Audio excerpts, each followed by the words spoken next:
حضرت ابو ہریرہ سے روایت ہے کہ رسول اللہ صلی اللہ علیہ وسلم نے فرمایا یعقد الشیطان علی قافیۃ رأس احدکم اذا هو نام 3 عقد یضرب علی مکان کل عقدۃ علیک لیل طویل فرقد فإن استيقظ فذكر الله انحلت عقدة فإن تودع انحلت عقدة فإن صلى انحلت عقده فأصبح نشيطا طيب النفس وإلا أصبح خبيث النفس کسلان۔ صحیح البخاری۔ شیطان تم میں سے ہر ایک کی گردن پر جب وہ سو جاتا ہے 3 گرہیں لگا دیتا ہے، ہر ایک گرہ پر پھونک مارتا ہے کہ ابھی رات بڑی لمبی ہے، سوئے رہو۔ تو جب کوئی بیدار ہوتا ہے اور اللہ کا ذکر کرتا ہے تو ایک گرہ کھل جاتی، اور جب وضو کرتا ہے تو اس پر سے دوسری گرہ کھل جاتی، اور جب وہ نماز پڑھ لیتا ہے تو تیسری گرہ بھی کھل جاتی۔ پھر وہ صبح کو حشاش بشاش خوش مزاج اٹھتا ہے، ورنہ اس کی صبح نفس کی خباثت اور سستی کے ساتھ ہوتی۔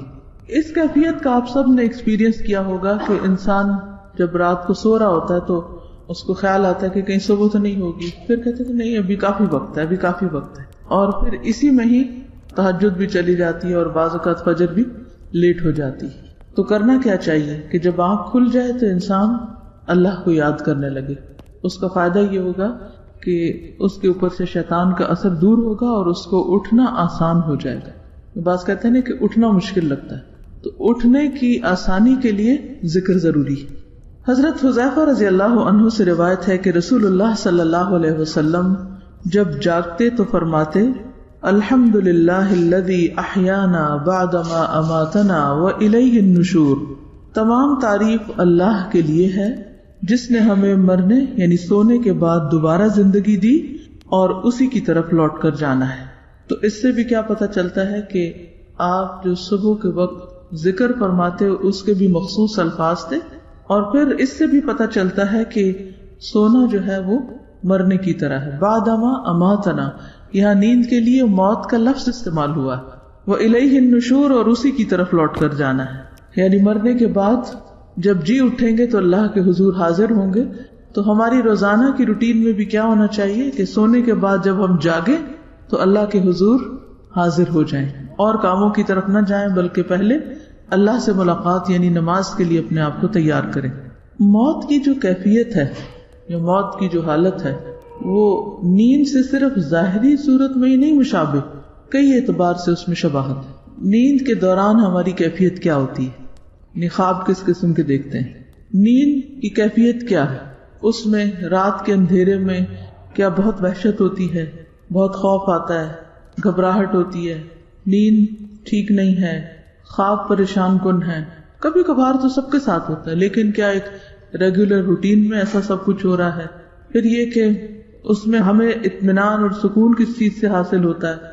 تو قبر میں انسان کی کیفیت ایسے ہی ہوگی جیسے بستر میں ہے، یعنی بستر بھی ایک قبر کی مشابہت رکھتا ہے۔ اور آپ نے اکثر دیکھا ہوگا کہ جب کوئی شخص سویا ہوا ہوتا ہے، سو رہا ہے اور اوپر سے رضائی اڑی ہوئی ہے، تو دور سے اگر آپ سوئے ہوئے لوگوں کو دیکھیں اور قبرستان کو دیکھیں تو کافی حد تک شباہت ظاہر میں بھی نظر آ رہی ہوتی، اور پھر اسی طرح اس کیفیت میں بھی اور اس سکون یا وحشت کی حالت میں بھی۔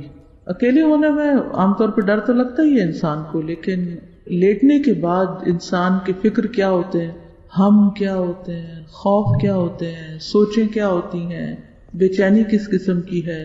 تو جس طرح دن زندگی کی علامت ہے اور رات یا نیند موت کی علامت ہے یا موت سے قریب ہے، اسی طرح زندگی کے گزرنے کے بعد یعنی دن سارا ہمارا مشغول ہوتا ہے نا، تو بہت سی باتیں رات کو سوتے وقت یاد آ رہی ہوتی ہیں، یا سونے کے بیچ میں جو آنکھ کھلتی ہے، آدھی رات کو آنکھ کھل جاتی ہے، کسی وقت بھی آنکھ کھل جاتی، تو اس وقت ہماری کیفیت کیا ہوتی؟ وہ ہمارے ضمیر کی آواز یا ہماری سوچ یا ایسے خیالات اس وقت ہمارے اوپر آتے ہیں کہ جن کے اوپر ہم عام طور پر دن میں توجہ نہیں کرتے، جو ہم اندر کی آواز دن میں نہیں سن پاتے، کیونکہ دن میں باہر کی آوازیں بہت ہوتی ہیں، اندر کی نہیں سنائی دیتی پھر انسان کو، اور انسان بہت سے کام اور بہت سے فیصلے اور بہت سے باتیں صرف پریشرز میں کر رہا ہوتا ہے، یا جیسے دیکھتا ہے اس سے متاثر ہو جاتا ہے، ویسی کیفیت اس کی ہوتی۔ لیکن جب انسان سو جاتا ہے اور سو کے جب بیچ میں اٹھتا ہے، جب ساری دنیا سو رہی ہوتی ہے، اس وقت انسان کو جو خیال آتا ہے اس کو خاص طور پر نوٹ کرنے کی ضرورت ہے.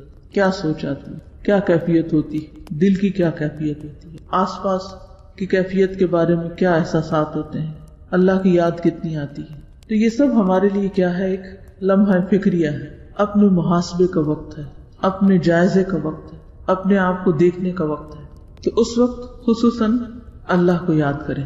حضرت ابو ہریرہ سے روایت ہے کہ رسول اللہ صلی اللہ علیہ وسلم نے فرمایا، جب تم میں سے کوئی جاگے تو کہے الحمدللہ الذی عافانی فی جسدی ورد علی روحی وأذن لی بذکرہ. سنن الترمذی.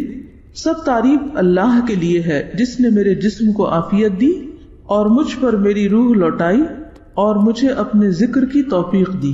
یعنی اس وقت اگر انسان اللہ کو یاد بھی کرتا ہے تو یہ بھی بیسیکلی اللہ کی دی ہوئی توفیق سے ہوتا ہے. جعفر بن زبیر بنی نجار کی ایک عورت سے روایت کرتے ہیں کہ میرا گھر مسجد کے آس پاس کے تمام گھروں سے اونچا تھا، اس لیے حضرت بلال اس پر چڑھ کر فجر کی اذان دیا کرتے تھے اور اس غرض کے لیے وہ آخر شب میں میرے گھر کی چھت پر آ کر بیٹھ جاتے انتظار کے لیے اور صبح صادق کا انتظار کرتے، کیونکہ وہاں سے دیکھنا بھی آسان ہوتا ہے نا صبح صادق. جب وہ صبح صادق دیکھتے تو انگڑائی لے کر اٹھتے اور دعا کرتے، اللہم انی احمدک استعینک علی قریش ان یقیموا دینک. اے اللہ میں تیرا شکر ادا کرتا ہوں، تجھ ہی سے مدد کا طالب ہوں قریش کے معاملے میں تاکہ وہ تیرے دین کو قائم کریں. یعنی اس وقت آپ دیکھیے کہ ان کی جو پہلی سوچ ہوتی تھی اٹھ کر، اور جو ان کے دل کے اندر ایک فکر یا ہم یا خوف ہوتا تھا یا جو ان کی تمنا یا تڑپ تھی، اس وقت وہ ان کی زبان پہ آتی اور اس کے مطابق وہ دعا کرتے. تو اس سے بھی پتہ چلتا ہے کہ جب سوتے وقت ہمیں کوئی اندیشے لاحق ہو، کسی خاص چیز کی فکر ہو، کسی خاص طرف سے پریشانی ہو، تو اللہ کے ذکر کے ساتھ اس دعا کو بھی شامل کیا جا سکتا ہے. خصوصاً وہ دعا جو پیچھے سونے کے آداب میں آپ نے پڑھی کہ جس کو پڑھنے سے پھر دعا قبول ہوتی. بخاری کی روایت میں آتا ہے نا، لا الہ الا اللہ وحدہ لا شریک لہ لہ الملک ولہ الحمد. یہ پڑھ کر اور پھر سبحان اللہ الحمدللہ اللہ اکبر اللہم اغفر لی یا کوئی اور دعا انسان مانگے تو وہ قبول ہو جاتی. تو اس وقت انسان اللہ سے دعا مانگے اپنی بھلائی کی، دین کی ترقی کی، لوگوں کی دین کی طرف آنے اور ہدایت پر قائم ہونے کی. جیسے یہ قریش کے لیے دعا مانگ رہے تو آپ اپنے گھر والوں کے لیے، اپنے بچوں کے لیے، جن کا بھی آپ کو ہم و غم ہے کہ وہ بھی دین کی طرف آئیں، ان کے لیے دعا کریں. اس سے بھی پتہ چلتا ہے کہ صحابہ کرام کا غم اور ہم کیا تھا. وہ عورت بیان کرتی ہے کہ اس کے بعد حضرت بلال آذان دیتے، بخدا ہم نے کبھی نہ دیکھا کہ کسی رات انہوں نے اس دعا کو چھوڑا. اور آپ کو معلوم ہے کہ قریش نے حضرت بلال کے ساتھ کیا کیا تھا اور یہ ان کے ساتھ کیا کر رہے تھے. یہی مومن کی خیر خواہی ہوتی. ہم صرف اس کے ساتھ اچھا کرنا جانتے ہیں جو ہمارے ساتھ اچھا کرے، یا زیادہ سے زیادہ ان لوگوں کی ہدایت کے لیے ہم تڑپتے ہیں جو ہمارے کچھ لگتے ہیں. لیکن جن لوگوں سے ہمارا براہ راست کوئی رشتہ، تعلق، دوستی کچھ نہیں ہوتا، ان کے لیے ہم دعا بھی نہیں کرتے. معوذتین پڑھنا حضرت عقبہ بن عامر رضی اللہ عنہ سے مروی ہے کہ نبی صلی اللہ علیہ وسلم نے ان سے فرمایا، کیا میں تمہیں ایسی 2 صورتیں نہ سکھا دوں جو ان تمام صورتوں سے بہتر ہوں جو لوگ پڑھتے ہیں؟ میں نے عرض کیا، کیوں نہیں یا رسول اللہ. چنانچہ نبی صلی اللہ علیہ وسلم نے مجھے سورۃ الفلق اور سورۃ الناس پڑھائیں. پھر نماز کھڑی ہوئی، نبی صلی اللہ علیہ وسلم آگے بڑھ گئے اور نماز میں یہی 2 صورتیں پڑھی. پھر میرے پاس سے گزرتے ہوئے فرمایا، اے عقبہ تم کیا سمجھے، کیا سمجھ آئی بات؟ یہ دونوں صورتیں سوتے وقت بھی پڑھا کرو اور بیدار ہو کر بھی پڑھا کرو. عام طور پر سوتے وقت ہم سب اس کا اہتمام کرتے ہیں لیکن صبح اٹھ کر نہیں پڑھتے. صبح شام کی جو دعائیں ہیں ان میں بھی یہ صورتیں پڑھی جاتی ہیں، تو یعنی اس وقت بھی پابندی کرنی چاہیے. تہجد قبولیت کا خاص وقت. حضرت جابر سے روایت ہے کہ میں نے نبی صلی اللہ علیہ وسلم کو یہ فرماتے ہوئے سنا، ان فی اللیل لساعة لا يوافقها رجل مسلم يسأل الله خيرا من امر الدنيا والآخرة الا اعطاه اياه وذلك كل ليلة. صحیح مسلم. رات میں ایک گھڑی ایسی ہے کہ اس وقت جو مسلمان اللہ تعالیٰ سے دنیا اور آخرت کی بھلائی مانگے گا تو اللہ تعالیٰ اسے ضرور عطا فرما دیں گے، اور یہ گھڑی ہر رات میں ہوتی ہے. یہ گھڑی ہر رات میں ہوتی ہے, لیکن ہم اس گھڑی کو مس کر جاتے ہیں.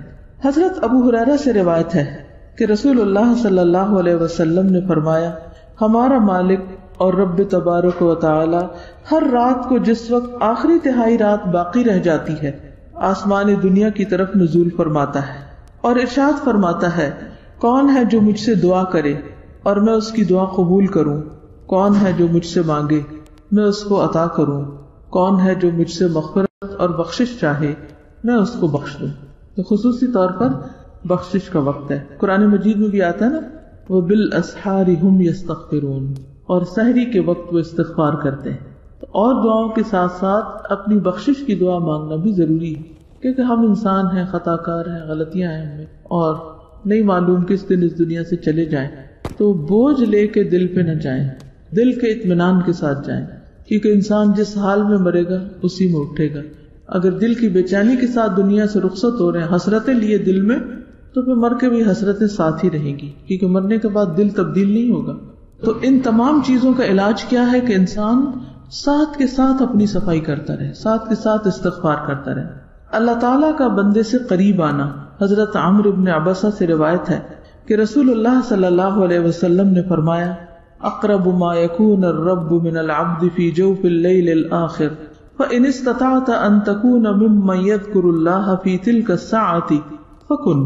رات کے آخری حصے میں رب اپنے بندے کے بہت زیادہ قریب ہو جاتا ہے. اگر تم اس وقت اللہ تعالیٰ کا ذکر کرنے والوں میں سے ہو سکو تو ایسا کر لیا کرو. ٹھیک ہے, کہ جب اللہ بندے کے قریب ہو, یعنی انسان اللہ تعالیٰ کے قرب کو محسوس بھی کرتا, اس وقت خصوصی طور پر اللہ کا ذکر کرنا چاہیے, دعائیں مانگنی چاہیے. وہ وقت ہے ہی اس کام کے لیے. بعض لوگ کسی جاب کی وجہ سے, بیماری کی وجہ سے, کسی سفر وغیرہ کی وجہ سے اگر کبھی اٹھ بھی جائیں آدھی رات کے بعد یا تہجد کے وقت جاگ بھی رہے ہوں, تو بھی ادھر ادھر کی باتیں, گپ شپ, ہنسی مذاق اور چیزیں چل رہی ہوتی ہیں, لیکن اس دن میں آنے والے اس موقع کو بھی استعمال نہیں کرتے, فائدہ نہیں اٹھاتے. یہ بہت ضروری ہے کہ ہم ان تمام اوقات میں اللہ کی طرف راغب ہوں اور ہمیں ان اوقات کی فضیلت اور دوسرے اوقات کے مقابلے میں افضلیت بھی پتہ ہو, تاکہ خوب فائدہ اٹھا سکیں. بہترین نماز. حضرت ابو ہریرہ سے روایت ہے کہ رسول اللہ صلی اللہ علیہ وسلم نے فرمایا, فرض نماز کے بعد سب سے افضل درمیان رات کی نماز ہے نماز تہجد. قرب حاصل کرنے کا ذریعہ. حضرت ابو امامہ رضی اللہ عنہ سے روایت ہے کہ رسول اللہ صلی اللہ علیہ وسلم نے فرمایا کہ نماز تہجد کی پابندی کرو, کیونکہ یہ پابندی تم سے پہلی قوموں کے نیک لوگوں کا طریقہ اور شعار رہا ہے, اور یہ تمہارے لیے اپنے رب کا قرب حاصل کرنے کا بہترین طریقہ ہے, اور کوتاہی کو مٹانے والا اور گناہوں سے باز رکھنے والا ہے. یعنی انسان کی کوتاہیاں, کمیاں جو ہو جاتی ہیں ان کو ختم کرنے والا ہے. تہجد شکر گزاری کا ذریعہ. حضرت مغیرہ بن شعبہ سے روایت ہے کہ رسول اللہ صلی اللہ علیہ وسلم نے اس قدر طویل قیام فرمایا, یعنی رات کو اتنی طویل تہجد کی نماز پڑھی کہ آپ کے قدم مبارک سوج گئے. تو آپ سے عرض کیا گیا کہ آپ ایسا کیوں کرتے ہیں جبکہ آپ گناہوں سے پاک ہیں؟ آپ صلی اللہ علیہ وسلم نے ارشاد فرمایا, تو کیا میں اس احسان عظیم کا زیادہ شکر کرنے والا بندہ نہ بنوں؟ یعنی اللہ نے مجھ پر جو احسان کیا ہے کہ نبوت عطا کی, اپنی نعمت عطا کی, دین مکمل کیا, تو اس کے لیے میں شکر گزار نہ بنوں؟ تو اس کا مطلب یہ ہے کہ شکر گزاری کے لیے انسان کو مزید اپنی روٹین سے ہٹ کر زیادہ عبادت کرنی چاہیے, چاہے نماز کی شکل میں یا صدقہ خیرات یا روزہ رکھ کر یا کوئی بھی اچھا عمل یا عبادت کر کے. قبولیت دعا کا موقع. حضرت عبادہ بن صامت سے روایت ہے کہ رسول اللہ صلی اللہ علیہ وسلم نے فرمایا, جس کی رات کے وقت آنکھ کھل جائے اور وہ جاگنے پر یہ کلمات کہے, لا الہ الا اللہ وحدہ لا شریک لہ, لہ الملک ولہ الحمد وہو علی کل شیء قدیر, الحمد للہ وسبحان اللہ ولا الہ الا اللہ واللہ اکبر ولا حول ولا قوة الا باللہ. پھر کہے اللہم اغفر لی, یا کوئی دعا کرے تو دعا قبول ہوگی, اور اگر بستر سے اٹھ کر وضو کرے اور نماز پڑھے تو اس کی نماز مقبول ہوگی. صحیح بخاری کی روایت ہے یہ. یعنی اللہ کے سوا کوئی معبود نہیں, وہ اکیلا ہے, اس کا کوئی شریک نہیں, اسی کی بادشاہت ہے, اسی کے لیے تمام تعریف ہے, اور وہ ہر چیز پر قادر ہے. سب تعریفیں اللہ کے لیے ہیں اور اللہ تعالیٰ ہر عیب سے پاک ہے. اللہ کے سوا کوئی معبود برحق نہیں. اللہ بہت بڑا ہے اور اللہ کی توفیق کے بغیر گناہ چھوڑنے کی طاقت اور نیکی کرنے کی قوت نہیں ہے. اے اللہ مجھے بخش دے. پھر ہے ہاتھ دھونا. حضرت ابو ہریرہ سے روایت ہے کہ نبی اکرم صلی اللہ علیہ وسلم نے فرمایا اذا استيقظ احدكم من نومه فلا يغمس يده في الاناء حتى يغسلها ثلاثا فانه لا يدري اين باتت يده. صحیح مسلم. جب تم میں سے کوئی اپنی نیند سے بیدار ہو تو اپنے ہاتھ کو کسی برتن میں نہ ڈالے یہاں تک کہ اس کو 3 مرتبہ دھو لے، کیونکہ وہ نہیں جانتا کہ اس کے ہاتھ نے رات کہاں گزاری. سوتے وقت انسان غافل ہوتا ہے، تو اس لیے بہتر ہے کہ جب انسان اٹھے تو کسی اور برتن میں ہاتھ ڈالنے سے پہلے اپنے ہاتھ دھوئے. مسواک کرنا. حضرت حذیفہ فرماتے ہیں کان رسول اللہ صلی اللہ علیہ وسلم اذا قام لیتہجد یشوص فاہ بالسواک. رسول اللہ صلی اللہ علیہ وسلم جب تہجد کے لیے اٹھتے تو اپنے منہ میں مسواک کو دائیں بائیں ملتے تھے، اوپر نیچے نہیں، رائٹ اینڈ لیفٹ. آل عمران کی آخری 10 آیات پڑھنا. بیدار ہونے پر نیند کا غلبہ دور کرنے کے لیے آنکھیں ملیں اور سورۃ آل عمران کی آخری 10 آیات کی تلاوت کریں. حضرت عبداللہ بن عباس سے روایت ہے کہ انہوں نے ایک رات نبی صلی اللہ علیہ وسلم کی زوجہ اور اپنی خالہ حضرت میمونہ کے گھر میں رات گزاری. وہ فرماتے کہ میں تکیے کے عرض کی طرف لیٹ گیا اور رسول اللہ صلی اللہ علیہ وسلم اور آپ کی اہلیہ نے تکیہ کی لمبائی پر آرام فرمایا. رسول اللہ صلی اللہ علیہ وسلم سوتے رہے اور جب آدھی رات گزر گئی ہے، اس سے کچھ پہلے یا کچھ بعد آپ بیدار ہوئے اور اپنے ہاتھوں سے اپنی نیند کو دور کرنے کے لیے آنکھیں ملنے لگے. پھر آپ صلی اللہ علیہ وسلم نے سورۃ آل عمران کی آخری 10 آیتیں تلاوت فرمائیں، ان فی خلق السماوات والارض سے آخر تک. نماز تہجد. حضرت عائشہ سے روایت ہے کہ رسول اللہ صلی اللہ علیہ وسلم رات کی نماز میں قرات کبھی بلند آواز سے کرتے تھے اور کبھی آہستہ آواز سے. چینج کی ضرورت کیوں ہوتی ہے؟ کبھی بلند کبھی آہستہ. ہم جب ایک چیز کو لے لیتے ہیں تو بس اس کو ایک خاص ڈبے میں ڈال کے اتنا ہی رکھتے ہیں، آگے پیچھے نہیں کرتے. تو کیا ضرورت ہوتی ہے چینج کی؟ کیوں چینج کرنا چاہیے؟ عمل میں بہتری آتی. کسی بھی چیز کی جب روٹین ہوتی ہے نا، مثلاً اگر کھانے میں ایک ہی چیز روز کھا رہے ہیں، روٹین میں آسانی تو بہت ہوتی ہے، لیکن کبھی کبھی روٹین کو توڑنا بھی چاہیے، کیونکہ اس کے بعد پھر انسان دوبارہ اپنی روٹین میں آتا ہے تو بہت اچھی طرح کام کر لیتا ہے. ہر روز جب سوچنا پڑتا ہے تو دماغ ایکٹیو بھی رہتا ہے. ورنہ آپ اٹھے ایک روٹین میں اور وضو کیا اور جا کے کھڑے ہو گئے، تہجد بھی پڑھ لیے، سب کچھ کر لیا، لیکن اس کا اثر دل پہ نہیں پہنچتا. یعنی ہمارے بہت سے اعمال ایسے ہیں جن کا اثر ہمارے ظاہر پر ہی رہتا ہے، اندر نہیں جاتا. ہونا کیا چاہیے کہ ہماری سوچوں اور نیتوں کا اثر ہمارے عمل میں دکھائی دینا چاہیے، اور جو ہم عمل کرتے ہیں اس کا اثر ہمارے دل تک جانا چاہیے، روح تک جانا چاہیے. بہت دفعہ ہم عمل کر رہے ہوتے، کام کر رہے ہوتے، لیکن مشین بن کے روٹین میں اس کے اندر کوئی روح نہیں ہوتی، کوئی جان نہیں ہوتی، کوئی خوشی نہیں ہوتی.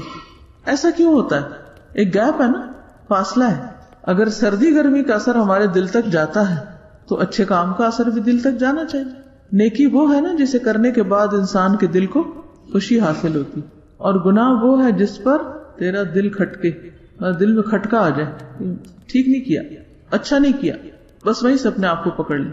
اثر گیا نا دل پر. اصل نیکی اور اصل گناہ یہی ہوتا ہے کہ جو دل پر اثر انداز ہوتا ہے. تو دل کی اصلاح کا انحصار کس پر ہے؟ اچھے عمل پر. اور اچھے عمل کی بنیاد کس پر؟ اچھی نیت پر. نیت، عمل، دل. دل میں ہی نیت ہوتی ہے، اور پھر دل اچھا ہو گیا، پھر اچھا عمل کیا، پھر آپ کی نیت اور اچھی ہوئی، پھر تو وہ ایک ایسا سرکل بنتا ہے کہ جس میں آپ کی مسلسل ترقی ہوتی جاتی. اگلی حدیث ہے. عاصم بن حمید فرماتے ہیں کہ میں نے حضرت عائشہ سے سوال کیا کہ رسول اللہ صلی اللہ علیہ وسلم اپنا قیام اللیل، تہجد کس چیز سے شروع فرمایا کرتے تھے؟ انہوں نے کہا تم نے مجھ سے وہ بات پوچھی ہے جو تم سے پہلے کسی نے نہیں پوچھی. آپ صلی اللہ علیہ وسلم جب نماز کے لیے کھڑے ہوتے تو کہتے اللہ اکبر 10 بار، الحمدللہ 10 بار، سبحان اللہ 10 بار، لا الہ الا اللہ 10 بار، استغفر اللہ 10 بار، اور پھر یہ دعا پڑھتے اللہم اغفر لی واہدنی وارزقنی وعافنی وَيَتَعَوَّذُ مِن ضِيقِ الْمُقَامِ يَوْمَ الْقِيَامَةِ، یعنی اللہم انی اعوذ بک من ضیق المقام یوم القیامہ، یعنی یہ دعا میں الفاظ اس طرح بھی ہونے چاہیے، اے اللہ مجھے بخش دے، مجھے ہدایت دے، مجھے رزق عطا فرما اور مجھے آرام اور راحت سے بہرور فرما۔ اور قیامت کے روز میدان حشر میں کھڑے ہونے کی تنگی سے پناہ مانگتے تھے کہ وہاں کھڑا ہو کے تنگ نہ ہو جاؤ، کہ تنگ جگہ پہ نہ کھڑا۔ اگر حضور صلی اللہ علیہ وسلم اپنے لیے دعا مانگتے تھے تو ہمیں نہیں مانگنی چاہیے، لیکن ہمیں تو پتہ ہی نہیں کہ یہ بھی دعا ہوتی۔ اللہم انی اعوذ بک من ضیق المقام یوم القیامہ۔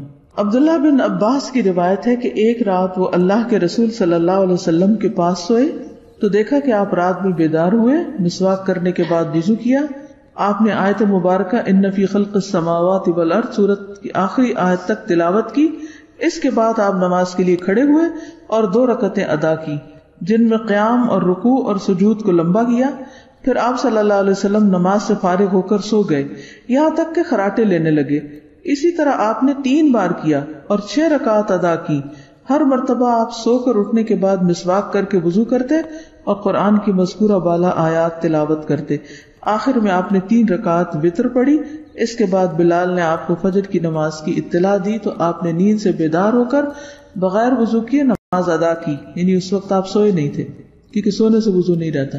اس رات آپ نے اللہ تعالیٰ سے یہ دعا کی، اللہم اجعل فی قلبی نورا وفی لسانی نورا واجعل فی سمعی نورا واجعل فی بصری نورا واجعل من خلفی نورا ومن امامی نورا واجعل من فوقی نورا ومن تحتی نورا اللہم اعطنی نورا۔ اے اللہ ڈال دے میرے دل میں نور، میری زبان میں نور اور میرے کان میں نور اور میری آنکھوں میں نور، اور بنا دے میرے پیچھے نور اور میرے آگے نور، اور بنا دے میرے اوپر نور اور میرے نیچے نور۔ اے اللہ مجھے نور عطا فرما۔ اس سے یہ پتہ چلتا ہے کہ مختلف دعائیں بھی پڑھنی چاہیے، کسی رات ایک دعا، دوسری رات دوسری دعا، تیسری۔ اور اس کے لیے آپ کیا کر سکتے ہیں کہ دعاؤں کو اچھے اچھے کاغذوں پر خود لکھ کر کہیں رکھ دیں گھر میں تاکہ آپ ان کو پھر پڑھ سکیں۔ ہم ڈیکوریشن کے لیے مختلف چیزیں استعمال کرتے ہیں، لیکن اچھی کیلی گرافی میں لکھی ہوئی دعائیں بہترین ڈیکوریشن ہو سکتی ہیں کہ جن کو ہم یاد دہانی کے لیے اگر کہیں لگائے ہوئے ہوں تو نماز کے وقت یا تہجد کے وقت یاد آ سکتا ہے۔ مثلا رمضان میں تو سبھی لوگ اٹھتے ہیں سحری کے وقت، کچن میں ایسی دعاؤں کے پوسٹر لگا دینے چاہیے، اسٹیکر لگا دینے چاہیے تاکہ کام کے دوران بھی آپ کی نظر پڑتی رہے اور آپ ان دعاؤں کو پڑھتے رہیں۔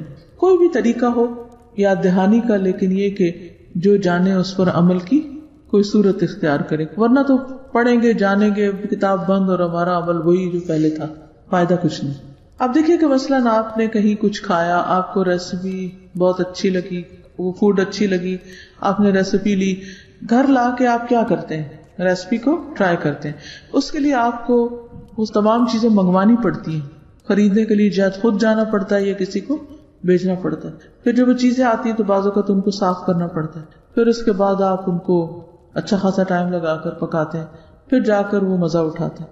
تو ایک زبان کے مزے کے لیے ہم ساری بھاگ دوڑ تگ و دو سب کچھ کر لیتے ہیں، لیکن ایک حدیث پر عمل کرنے کے لیے، ایک اچھی بات پر عمل کرنے کے لیے ہم کوئی عملی طریقہ اختیار نہیں کرتے کہ اچھا یہ ریسیپی اب وہ پر لطف چیز بنے گی کیسے، اس کے بیچ کے مراحل ہم بھول جاتے ہیں۔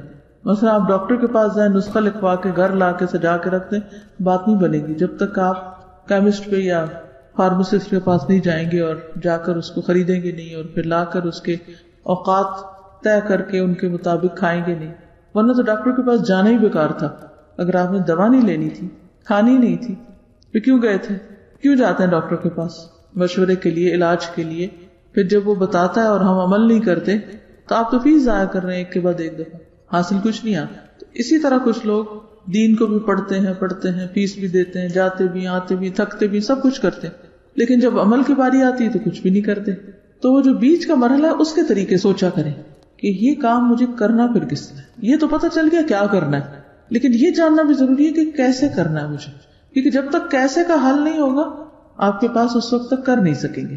اور پھر یہ کہ کب کرنا ہے اور کس موقع پر کتنا کرنا ہے۔ چلیے آگے ہے، سیدنا عباس رضی اللہ عنہ سے مروی ہے کہ رسول اللہ صلی اللہ علیہ وسلم جب رات میں تہجد کے لیے کھڑے ہوتے فرماتے، اللہم لک الحمد انت قیم السماوات والارض ومن فیہن وَلَكَ الْحَمْدُ لَكَ مُلْكُ السَّمَاوَاتِ وَالْأَرْضِ وَمَنْ فِيهِنَّ وَلَكَ الْحَمْدُ أَنْتَ نُورُ السَّمَاوَاتِ وَالْأَرْضِ وَلَكَ الْحَمْدُ أَنْتَ مَلِكُ السَّمَاوَاتِ وَالْأَرْضِ وَلَكَ الْحَمْدُ أَنْتَ الْحَقُّ وَوَعْدُكَ الْحَقُّ وَلِقَاؤُكَ حَقٌّ وَلَكَ الْحَمْدُ أَنْتَ الْحَقُّ وَوَعْدُكَ الْحَقُّ وَلِقَاؤُكَ حَقٌّ وَقَوْلُكَ حَقٌّ وَالْجَنَّةُ حَقٌّ وَالنَّارُ حَقٌّ والنبیون حق ومحمد صلی اللہ علیہ وسلم حق والساعة حق اللہم لک اسلمت وبک آمنت وعلیک توکلت وإلیک انبت وبک خاصمت وإلیک حاکمت فاغفر لی ما قدمت وما اخرت وما اسررت وما اعلنت انت المقدم وانت المؤخر لا الہ الا انت۔ اے اللہ، ہر طرح کی تعریف تیرے لیے ہے، تو سنبھالنے والا ہے آسمان و زمین کا اور ان چیزوں کا جو ان کے درمیان ہے، اور تیری ہی تعریف ہے، تیرے ہی لیے آسمان اور زمین اور ان کے درمیان کی تمام چیزوں پر حکومت ہے، اور تیری ہی تعریف ہے، تو نور ہے آسمان و زمین کا اور ان چیزوں کا جو ان کے درمیان ہے، اور تیری ہی تعریف ہے، تو بادشاہ ہے آسمان و زمین کا اور ان چیزوں کا جو ان کے درمیان ہے، اور تیری ہی تعریف ہے، تو سچا ہے اور تیرا وعدہ سچا ہے اور تیرا ملنا برحق ہے اور تیری بات سچی ہے اور جنت اور دوزخ برحق ہے اور تمام پیغمبر برحق ہیں اور محمد صلی اللہ علیہ وسلم سچے ہیں اور قیامت برحق ہے۔ اے اللہ، میں تیرا فرما بردار ہوں اور تجھ پر ایمان لایا ہوں اور تجھ پر بھروسہ کیا ہے اور تیری طرف رجوع کرتا ہوں اور تیری مدد سے مخالفین کے ساتھ جھگڑتا ہوں اور تجھ ہی کو حاکم بناتا ہوں۔ تو میرے اگلے پچھلے ظاہر و پوشیدہ گناہوں کو معاف فرما دے۔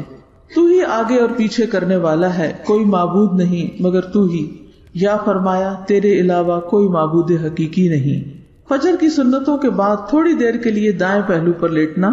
ایک حدیث میں ہے کہ رسول اللہ صلی اللہ علیہ وسلم فجر کی سنتیں پڑھنے کے بعد اپنے دائیں پہلو پر لیٹ جایا کرتے تھے، لہذا فجر کی سنتیں پڑھنے کے بعد اجر و ثواب کو حاصل کرنے کی خاطر اپنے دائیں پہلو پر لیٹ جائیں، پھر تھوڑی دیر کے بعد مسجد میں چلے جائیں، مرد حضرات یا خواتین جو ہیں وہ نماز پڑھنے، لیکن یہ اس کے لیے جو تہجد پیچھے پڑھ کے تھک چکا ہو۔ اس میں بھی حکمت یہ ہے نا کہ انسان پھر اگر تھکے ہوئے فرض پڑھ رہا ہے تو اب تہجد تو نفل ہے، بہرحال اس وقت تو آپ بہت چاقو چوبند تھے، لیکن جب اصل نماز کا وقت آیا تو آپ بس جلدی میں ختم کرنا چاہتے ہیں۔ تو اللہ تعالیٰ انسانی فطرت کو جانتے ہیں، سمجھتے، تو ہمیں کہا گیا کہ چلو تھوڑا سا لیٹ جاؤ، مگر سونا نہیں۔ نماز فجر کے بعد رسول اللہ صلی اللہ علیہ وسلم کا عمل۔ عن جابر بن سمرۃ ان النبی صلی اللہ علیہ وسلم کان اذا صلی الفجر جلس فی مصلاہ حتی تطلع الشمس حسنا۔ حضرت جابر بن سمرہ سے مروی ہے کہ نبی اکرم صلی اللہ علیہ وسلم جب فجر کی نماز ادا کر لیتے تو اپنی جگہ پر بیٹھے رہتے یہاں تک کہ آفتاب اچھی طرح نکل آتا۔ نماز فجر کے بعد کیے جانے والے عمل پر ثواب۔ حضرت انس نے کہا کہ رسول اللہ صلی اللہ علیہ وسلم نے فرمایا، جس نے فجر کی نماز با جماعت ادا کی، پھر سورج نکلنے تک بیٹھا رہا، اللہ کو یاد کرتا رہا، پھر 2 رکعت نماز ادا کی، تو اسے مکمل ایک حج اور ایک عمرے کا ثواب ملے گا۔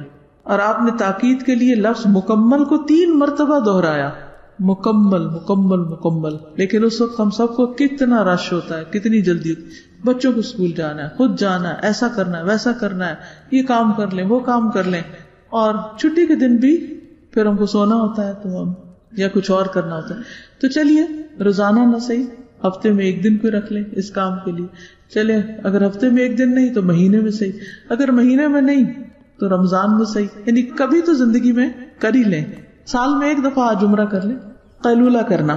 حضرت انس فرماتے ہیں، کننا نبکر بالجمعۃ ونقیل بعد الجمعۃ، ہم جمعہ جلدی پڑھ لیا کرتے تھے اور جمعہ کے بعد قیلولہ کرتے تھے، یعنی واپس آ کر آرام کرتے تھے۔ ایک ایک چیز کے اوپر نا الگ الگ ورک کریں۔ اچھا یہ کام کر لیا میں نے، پھر اگلے دن دوبارہ۔ آپ کو معلوم ہے کہ یہ جو ایک کتاب ہے نا آداب زندگی، اس میں بھی کئی آداب لکھے ہوئے ہیں۔ میں نے اس کتاب کو کئی بار پڑھا ہے، اور کس طرح پڑھتی تھی، میں صرف 1 پیج پڑھتی، سارا نہیں پڑھتی تھی، 1 پیج پڑھتی تھی، پھر اگلے دن دوبارہ دیکھتی، اچھا یہ کر لیا، اس میں اگر دعا آتی تو میں اس کو یاد کرتی تھی، اچھا جب یاد نہیں ہوتی تھی تو میں لکھ کے کسی کاغذ پر، مثلا واش روم کی دعا ہے تو اس وقت اسٹیکر وغیرہ نہیں ملتے تھے اتنے جب میں چھوٹی تھی، تو تو میں ہاتھ سے لکھ کے تو باہر کے دروازے کے اوپر لگا دیتی تھی، جتنے دن میں یاد ہوتی اس کے پاس ہٹا دیتی. مجھے اب بھی یاد ہے کہ میں نے صبح شام کی دعائیں، جہاں ہمارے گھر میں ایک باہر صحن میں ایک سنک لگا ہوا تھا، تو سنک کے ساتھ ایک دیوار تھی، اس دیوار پہ میں نے پینسل سے وہ دعائیں لکھ دی، اور جب تک وہ مجھے یاد نہیں وہ لکھی نہیں، جب یاد ہوگی تو ان کو مٹا دیا. کیونکہ میں ہر روز جب وہ وضو کرنے شام کو جاتی تو مجھے یاد آ جاتا میں نے دعائیں پڑھنی ہیں، پھر وہاں کھڑے ہو کر ان کو دیکھ کے پڑھ لیتی. پھر اسی طرح ایک ایک کر کے ریپلیس کرتی گئی اور وہ ختم ہوا. تو ہر کام کے کرنے کا کہیں نہ کہیں یادداشت لکھیں، اچھا یہ کام کرنا ہے، وہ وہاں لکھ لیا. اور مثلاً یہ جو دعا ہے نا رات کو آنکھ کھولے تو پڑھے تو دعا قبول ہوتی، اس کو میں نے ایک کاغذ کے اوپر اپنے ہاتھ سے لکھا اور ایک سٹینڈ کے اندر کھڑا کر کے وہ میں نے اپنے بیڈ سائڈ ٹیبل کے ساتھ رکھ لیا، اور وہ کئی دن مطلب مہینہ ڈیڑھ وہ وہیں رہا. ہر روز میں دیکھتی ہوں کہ اوہ یہ پڑھنی ہے، ہر روز دیکھتی اچھا پڑھنی، حتیٰ کہ وہ یاد ہو گئی اور عادت میں آ گئی، اب وہ وہاں سے اٹھا دیا. تو یہ ہے کہ ہر عادت کے لیے آپ کو اپنے ساتھ ایک ورک کرنا پڑتا ہے، حتیٰ کہ وہ آپ کی روٹین بن جائے، پھر چھٹے نہ. جی نصف رات کے بعد پھر آپ پڑھیں. پچھلی رات کی نماز ہے. عشاء اور تہجد میں فرق یہی ہے کہ عشاء پہلی رات کی نماز ہے اور تہجد پچھلی رات کی نماز ہے. اگر آپ نہیں سوئے تو کتنا بعد میں پڑھتے ہیں؟ 12 بجے تک نہیں. عشاء کی نماز کے لیے جو بہترین وقت ہے وہ تاخیر سے پڑھنا ہے. نبی صلی اللہ علیہ وسلم نے صحابہ کو دیر سے بھی پڑھائی، لیکن آپ ڈرتے تھے کہ پھر لوگوں کے لیے بڑی تکلیف دہ چیز ہو جائے گی، تو اس لیے پھر تھوڑا ارلی پڑھا دیں. آپ کھانے کو تھوڑا سا اور ارلی کر لیں. یہ کہیں لکھا تو نہیں کہ سنت کے لیے ضروری ہے کہ بیٹھ کے وضو کریں، کہیں بھی کھڑے بھی بیٹھے کوئی فرق نہیں اس میں. وہ تو وضو کے بعد پڑھی جاتی ہے دعا، درمیان میں تو کوئی دعا نہیں ہے، اس کے ساتھ کوئی اس کا لنک نہیں. جی پورا وضو مکمل کرنے کے بعد دعا پڑھی جاتی ہے، اور وہ وضو کر کے آپ باہر آ جائیے اور دعائیں پڑھ لیجیے. کوشش کریں تو شاید بہتری ہو جائے، دن کو سو جائیں. اب یہ باتیں بہت پہلے پتہ ہو جانی چاہیے تاکہ اس طرح کی چیزیں پھر عادت میں نہ آئیں.